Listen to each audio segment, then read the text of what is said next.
নমস্কাৰ, R D motors true value নগাঁৱলৈ আপোনালোকক স্বাগতম জনাইছোঁ।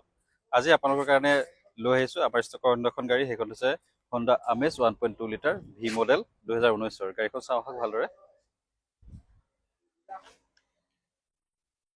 ফ্ৰণ্টৰ পৰা খুবেই সুন্দৰ এটা লুকছত আছে গাড়ীখন। চাইডত চাবলৈ গ'লে আপোনাৰ টায়াৰ খুব সুন্দৰ কণ্ডিশ্যন আছে, alloy wheel, red brake clipper,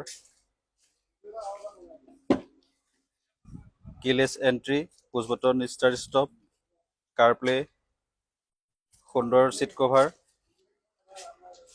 গোটেইখিনি আছে। ৰিয়েৰ পেছেঞ্জাৰ ডোৰটো চালোঁ আমি, খুব সুন্দৰ কণ্ডিশ্যনত আছে গাড়ীখন। পিছফালে পাৰ্কিং চেন্সৰ, হণ্ডা আমেজৰ এমব্লেম সমস্তখিনি আছে। ছাইডৰ পৰা চাবলৈ গ'লে এইফালেও গাড়ীখনৰ টায়াৰ আটাইকেইটাই খুব সুন্দৰ কণ্ডিশ্যনত আছে।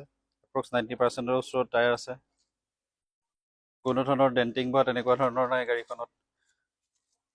অতি ভাল গেটআপত আছে, খুব ভাল সুন্দৰ কণ্ডিশ্যনৰ গাড়ী। এই গাড়ীখন অতি কম দামত লৈ যাবলৈ কাৰণে আমাৰ লগত যোগাযোগ কৰক স্ক্ৰীনত দিয়া নম্বৰটোত। আৰু গাড়ীখনৰ বিষয়ে সবিশেষ জানিবৰ কাৰণে আমাৰ লগত যোগাযোগ কৰি পোনপটীয়াকৈ আমাৰ ডিলাৰতো ভিজিট কৰিব পাৰে, আহি এটা টেষ্ট ড্ৰাইভ লৈ গাড়ীখন কনফাৰ্ম কৰিবলৈ কাৰণে। ধন্যবাদ।